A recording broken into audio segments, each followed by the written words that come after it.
আসসালামু আলাইকুম। প্রিয় দর্শক, অন্য মঞ্চের আলাপ চাইতায় আপনাদের সকলকে আমন্ত্রণ জানাচ্ছি।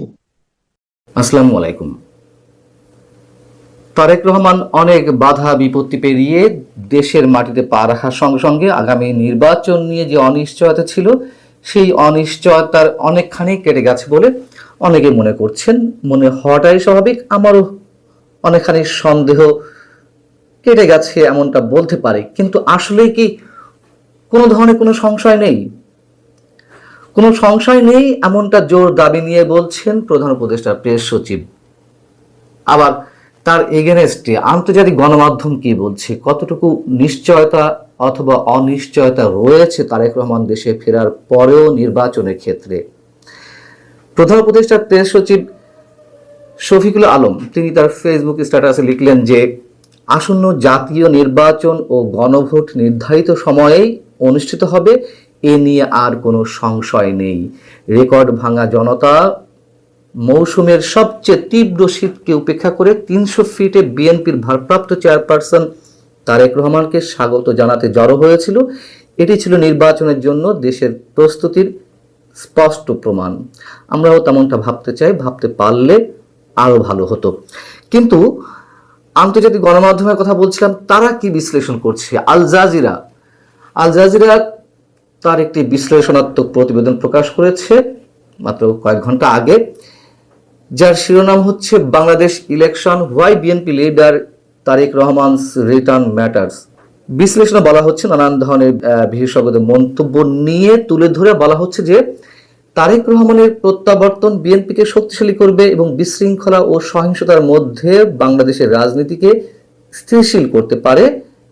তবে একটা কিন্তু আছে, সেটি হচ্ছে কেবল যদি তিনি দেখান যে তিনি জনগণের সাথে সংযোগ স্থাপন করতে পেরেছেন।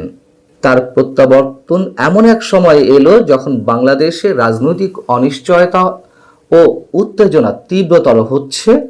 একজন সাবেক ছাত্রনেতা ওসমান হাদির হত্যাকাণ্ডের পরে ক্রমবর্ধমান যে সহিংসতা, দেশের শীর্ষ দুটি গণমাধ্যম জ্বালিয়ে পুড়িয়ে দেওয়া, একই সঙ্গে একজন হিন্দু ধর্মাবলম্বী মানুষকে পিটিয়ে পুড়িয়ে হত্যা করা, এমন সব রাজনৈতিক উত্তেজনা আরো গভীর হওয়ার ফলে নির্বাচনটি ব্যাহত হওয়ার আশঙ্কাও উড়িয়ে দেওয়া যায় না বা আশঙ্কা রয়েছে, এমনটাই বলছে আল জাজিরা বলছে তারেক রহমানের প্রত্যাবর্তন এবং তার ভাষণ দেশের রাজনৈতিক পরিস্থিতি শান্ত এবং পরিকল্পনা অনুযায়ী নির্বাচন অনুষ্ঠানের জন্য বাংলাদেশের গতি আরো জোরদার করতে সাহায্য করবে। কিন্তু শেষমেশ কি হবে? যদি যে সহিংসতা বাংলাদেশে চলছে, যে চরমপন্থার উত্থান বাংলাদেশে ঘটেছে, সেই চরমপন্থার বিরুদ্ধে তারেক রহমান যদি তার দৃঢ় অবস্থান প্রকাশ করতে পারেন, জনগণকে আশ্বস্ত করতে পারেন যে তিনি তাদের উদ্বেগ উৎকণ্ঠা হৃদয় দিয়ে অনুধাবন করেন এবং একটি স্থিতিশীল রাজনৈতিক ভবিষ্যতের জন্য কাজ করে যাবেন মনে প্রাণে, পাশাপাশি যদি দেখাতে পারেন যে তিনি দলীয় ব্যবস্থার উপর পূর্ণ বা দৃঢ় নিয়ন্ত্রণ প্রতিষ্ঠা করে শাসন করতে প্রস্তুত, তাহলে রাজনৈতিক পরিস্থিতির উল্লেখযোগ্য উন্নতি হবে। এখানে বলা হচ্ছে একেবারে শেষে, কিন্তু তারেক রহমান যদি স্পষ্ট বার্তা দিতে ব্যর্থ হন, তাহলে পরিস্থিতির অবনতি হবে। আজ যে প্রতিবেদনটি বেশ বড়, আমি সংক্ষেপে আপনাদের সামনে তুলে ধরলাম। এখানে আবার ভারত প্রসঙ্গটিও তুলে আনা হয়েছে। এখানে বলা হচ্ছে যে ঐতিহ্যগতভাবে ভারতের সাথে বিএনপির বেশিরভাগ সময় শীতল সম্পর্ক গেছে স্বাধীনতার পরে, এবং এটি স্পষ্ট হয়ে উঠেছে যে আমরা যেটি সবাই জানি, আল জাজিরাও সেটি বলছে যে ভারত হাসিনা এবং তার আওয়ামী লীগকে তাদের অংশীদার হিসেবে পছন্দ করে। তার কিছুটা ব্যাখ্যাও এখানে তুলে ধরা হয়েছে যে দেশের বৃহত্তম ইসলামপন্থী দল জামায়াতে ইসলামীর সাথে বিএনপির কয়েক দশকের যে পুরানো জোট এবং ভারতের সাথে সম্পর্ক উন্নয়ন সেটি বাধা হয়ে দাঁড়িয়েছে, তেমনটি বলা হচ্ছে এখানে। অর্থাৎ ভারতের প্রসঙ্গটিও এখানে উড়িয়ে দেওয়া যাচ্ছে না। ভারতের সাথে বিভিন্ন দলের সম্পর্ক কি হবে, তারেক রহমানের সমঝোতা কি হতে পারে, ভারত যেটি চাই সেটা তো কথিত ইসলাম পন্থা প্রতিরোধ করতে চায়, উগ্রপন্থা প্রতিরোধ করতে চায়, সেই বিষয়টি এখানে মোটামুটি ইঙ্গিত দেওয়া হয়েছে আল জাজিরাতে। দ্য স্টেটসম্যান, এটির শিরোনাম হচ্ছে uncertain poll chances ahead for homecoming Tarique Rahman. এখানে বলা হচ্ছে যে বহির্বিশ্বের কাছে 17 বছর নির্বাসনের পর বৃহস্পতিবার তারেক রহমানের স্বদেশ প্রত্যাবর্তনকে নির্বাচনমুখী বাংলাদেশের জন্য একজন ত্রাণকর্তার স্বদেশ প্রত্যাবর্তন হিসেবে চিত্রিত করা হতে পারে বা চিত্রায়ন করা হতে পারে, যা একটি গভীর অস্থিরতার মধ্যে লুকিয়ে রয়েছে।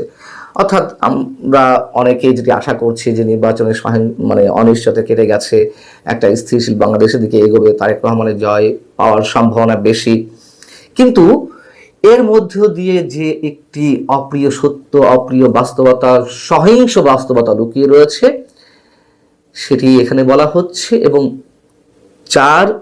আলটিমেট আরেকটি কথা বলা হচ্ছে, যদি নির্বাচন হয়ও ক্ষমতায় যাওয়ার তার পথ অনিশ্চয়তায় ভরা।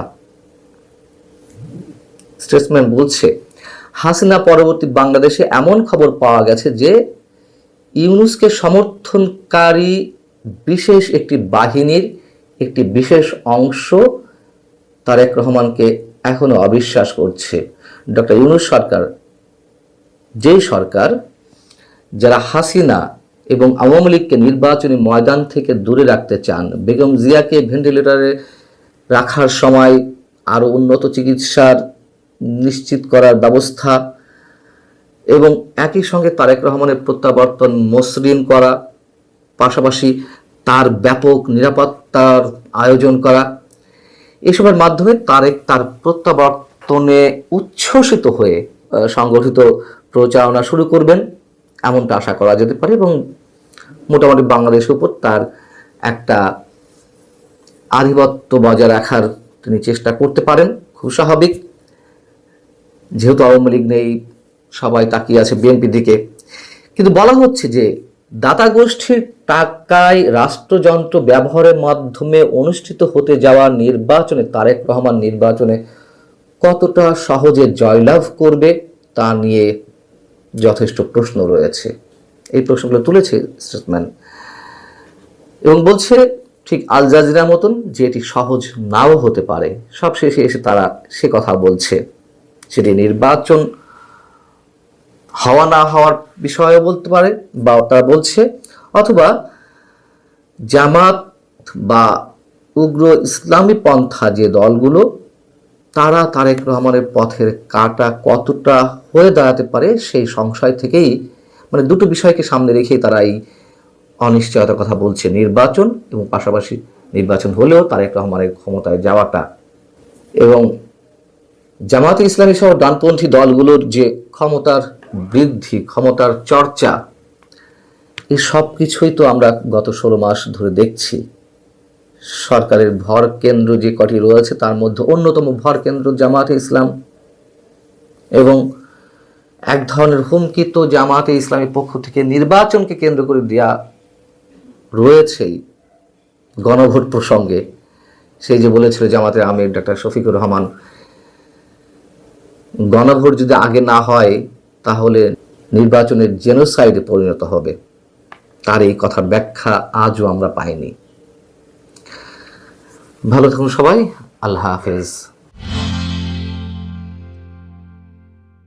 দর্শক, এ কথা তো অবশ্যই আমাদেরকে স্বীকার করতেই হবে যে 25শে ডিসেম্বর আজকের এই দিনটি বাংলাদেশের আগামী রাজনীতির জন্য অতি অতি গুরুত্বপূর্ণ।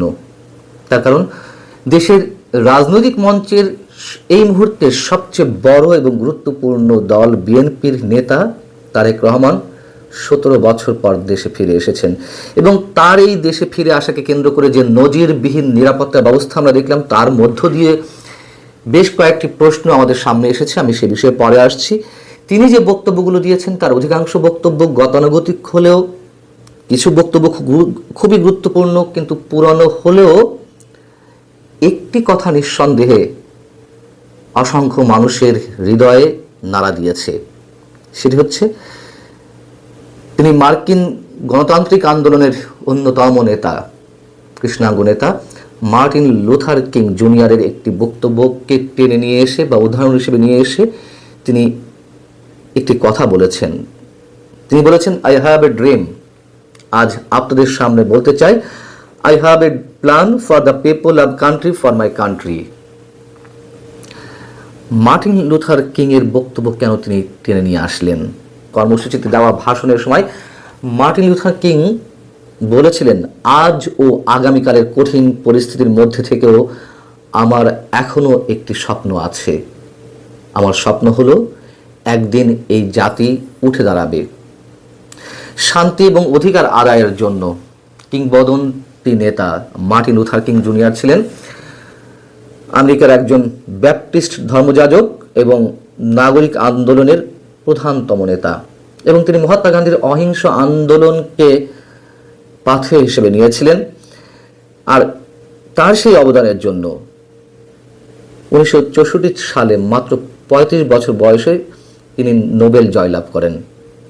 অন্য কারোর মতন জানাতন শান্তিতে নোবেল বিজয় নয়। যাই হোক, মার্টিন লুথার কিংকেও কিন্তু আততায়ী গুলিতে নিহত হতে হয়েছে 1968 সালে। আমি আর বেশি বিশ্লেষণ করতে চাই না। বিষয় হচ্ছে যে তারেক রহমান তার যে বক্তব্য দিয়েছেন, আই হ্যাভ এ প্ল্যান, এটি নিয়ে অনেকে বিতর্ক ছড়াচ্ছেন।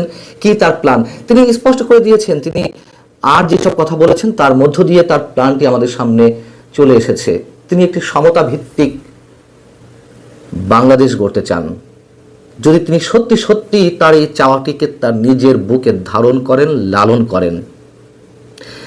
কিন্তু আমরা দেখলাম যে তার এই যে ফিরে আসা, এই ফিরে আসাকে অনেকেই পরোক্ষভাবে চ্যালেঞ্জে জানালেন, তার বক্তব্যকে চ্যালেঞ্জে জানালেন। জামাতের নায়েবে আমির, জামাতের আমির ডাক্তার শফিকুর রহমান বলেছেন যে তার এই ফিরে আসা, তার এই বক্তব্যকে জামাত ইতিবাচক হিসেবে দেখছে।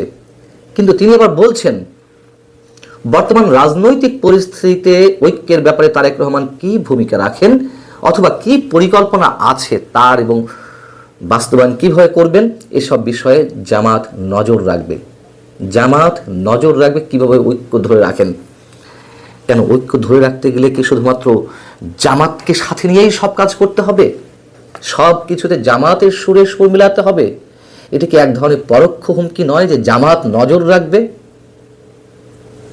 ফ্যাসিস্টকে দূরে রাখতে যুদ্ধাপরাধীদের সঙ্গেও, স্বাধীনতা বিরোধী শক্তির সঙ্গেও, মৌলবাদী গোষ্ঠীর সঙ্গে ঐক্য করতে হবে। জামাতের আমিরের এই বক্তব্য কিন্তু একেবারে ফেলে দেওয়ার মতো কিছু নয়। তো এটি চরম বাস্তবতা যে বাংলাদেশের রাজনৈতিক ইতিহাসের চরম এক ক্রান্তি লগ্নে তারেক রহমান 17 বছর পর দেশে ফিরে এলেন, এবং এই অবস্থায় এই মুহূর্তে দেশের অন্যতম বড় দলের কান্ডারি হিসেবে তারেক রহমানের সামনে অনেক চ্যালেঞ্জ।